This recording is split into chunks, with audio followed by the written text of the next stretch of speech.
Aïe aïe aïe les gars, il s'en passe des trucs en ce moment hein, entre Binance qui se fait interdire en Europe, hein, entre Bitcoin qui est sous les 60 000 dollars et Stratégie dont le modèle économique est en train de se fissurer. Il est en train de se passer beaucoup de choses et surtout les gars, il se passe des trucs dans l'ombre dont personne ne vous parle, hein.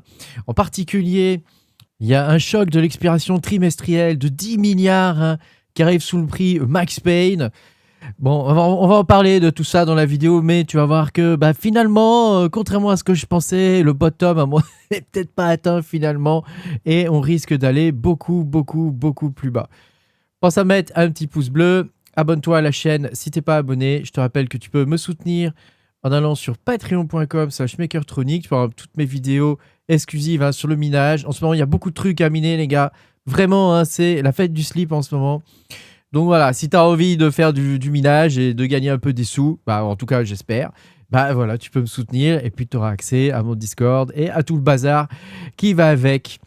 Et même les débutants sont les bienvenus, hein, on essaie de vous former tranquillement. Voilà, ça fait 4-5 ans maintenant que je forme une vraie génération de mineurs en France. Hein, bon.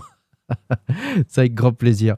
Et puis je te rappelle que je ne suis pas conseiller financier, donc tout ce que tu verras dans cette vidéo n'est pas un conseil financier. Ah, on commence la vidéo avec stratégie, hein, avec stratégie, dont le modèle économique est en train de se fissurer. Stratégie hein, qui avait, qui a le STRC hein, qui normalement est censé être aux environs de 100 dollars. Et bien comme tu peux le voir, hein, il est en train de se péter joyeusement la gueule. Donc là, en plus le mec, bon, c'est pas la première fois qu'ils font des bitcoins, hein, contrairement à ce qu'on a pu entendre. Hein. Il l'avait déjà fait en 2022 de mémoire, ou 2021 ou 2022 je pense.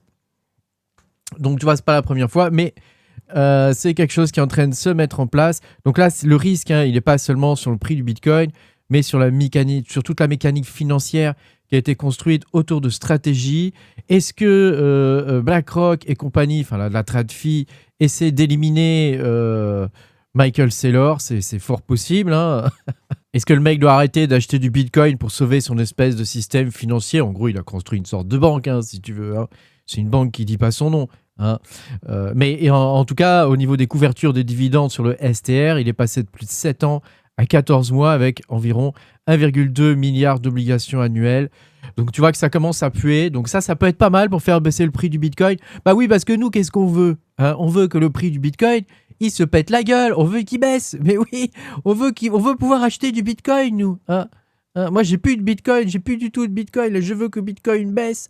Je veux qu'il descende, tu vois, au point numéro C, ici. Hein. Donc, on est en train de suivre la stratégie que je t'ai montrée depuis le départ. Hein. On ne change pas une équipe qui gagne. Hein. À savoir les vagues d'Elliott. Hein. Donc, ça, c'est une théorie que je te partage maintenant depuis plus d'1 an. En te disant que je pense que c'est ce qui est en train de se passer. Et donc, effectivement, c'est ce qui est en train de se passer. Probablement, on devrait descendre vers les 40 000 dollars à minima, je pense. Hein. C'est quelque chose qui est tout à fait possible. En tout cas, moi, je conserve des liquidités. On va essayer d'ajuster maintenant le truc, là. Voilà. Parce que je l'ajuste en fonction des vidéos, tu comprends. Hein. Donc, on va essayer d'ajuster ça tranquillement. Aujourd'hui, comme tu peux le voir, Bitcoin est sous les 60 000 dollars. Hein. Il est repassé brièvement au-dessus des 60 000. Bon, écoute, on va voir ce qui va se passer. En tout cas, les mains faibles actuellement sont en train de vendre, mais il y a une grosse zone d'ordre hein, quand même, hein, qui attend plus bas. Hein. Donc bon, ça risque d'être un peu compliqué de descendre beaucoup plus bas, mais ça pourrait quand même le faire. Ça dépend de plusieurs facteurs. Voilà. Après, il faut qu'on parle aussi de Binance. Hein. Je ne sais pas si tu as reçu le mail. Donc Binance qui retire sa demande MiCA en Grèce et donc il doit trouver une base réglementaire dans l'Union européenne avant l'échéance. À mon avis, c'est mort hein, vu le mail qu'ils ont envoyé. Donc Coindesk, hein, il nous rappelle qu'une plateforme sans licence doit impérativement réduire ou arrêter ses opérations dans l'Union européenne.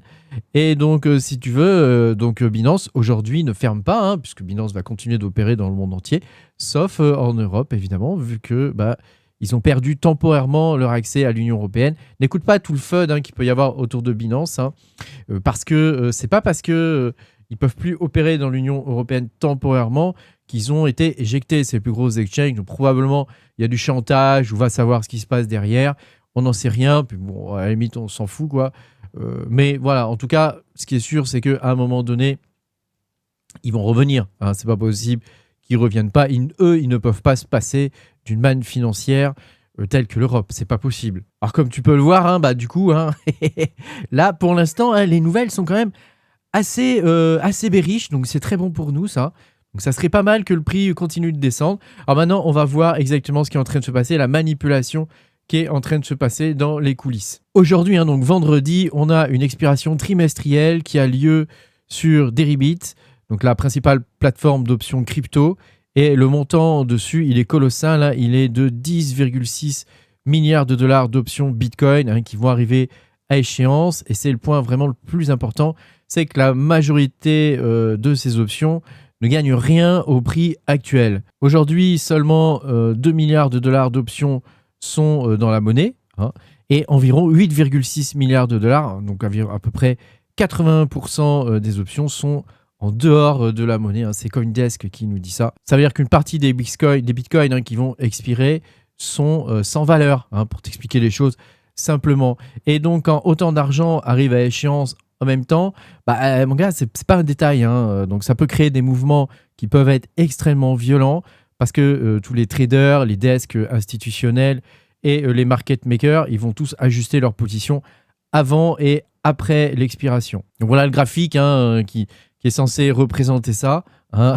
C'est pour que tu comprennes. Alors, une option Bitcoin, c'est quoi hein? Pour comprendre vraiment ce qui se passe, il faut comprendre ce que c'est que les options. Une option, c'est un contrat qui te donne le droit d'acheter ou de vendre du Bitcoin hein, à un prix que tu as fixé à l'avance.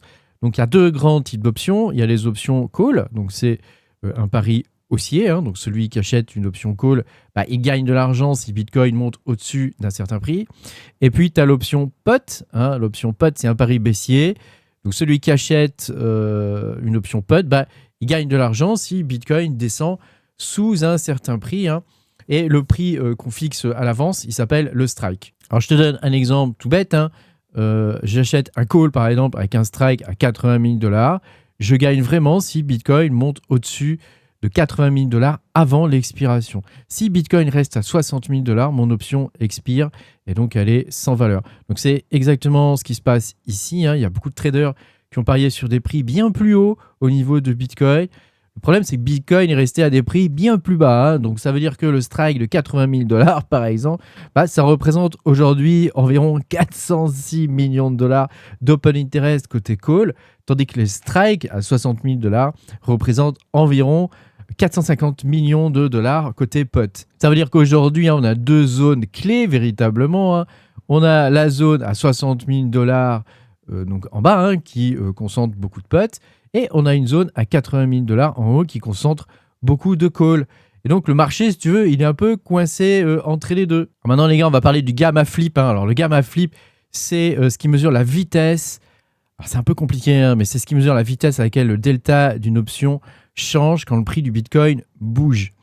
Donc ça, c'est le CME Group hein, qui résume le gamma comme le delta du delta. En gros, ça mesure une accélération de la sensibilité d'une option au prix de l'actif. Donc l'actif, en l'occurrence, c'est le Bitcoin. Alors si j'essaie de te l'expliquer de façon un petit peu plus simple hein, pour que tu comprennes, c'est-à-dire que quand le prix du Bitcoin il bouge, les options ne réagissent pas de façon linéaire. Hein, donc ça ne va pas aller tout droit vers le haut ou tout droit vers le bas. Plus on approche de certains strikes, et plus les options deviennent sensibles.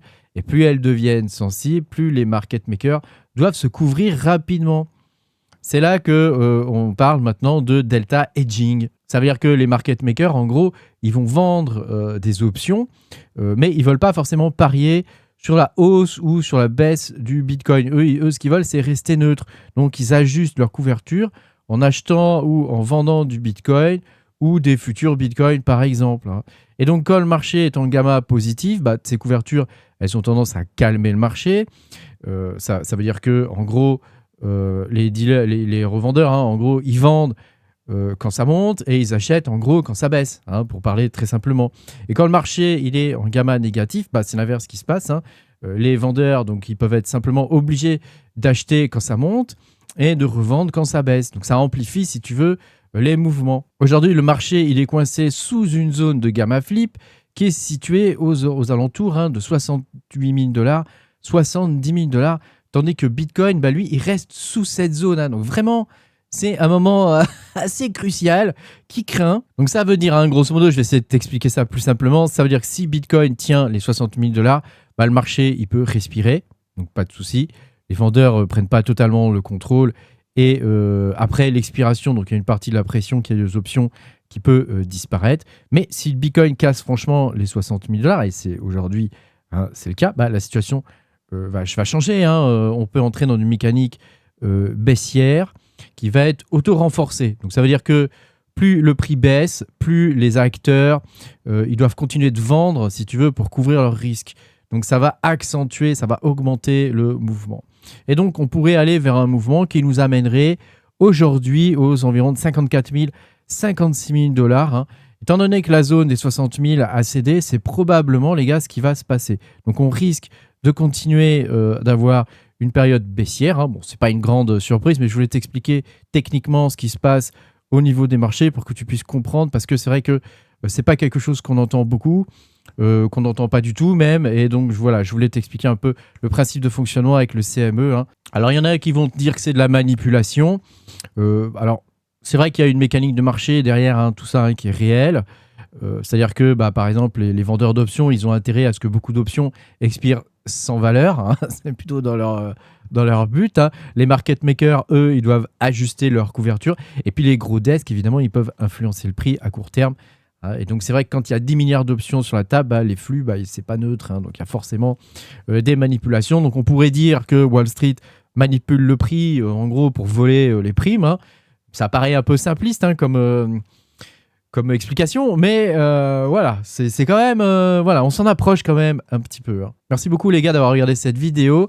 Pensez à mettre un petit pouce bleu, abonnez-vous à la chaîne si vous n'êtes pas abonné, et je vous dis à bientôt pour de nouvelles aventures. Salut!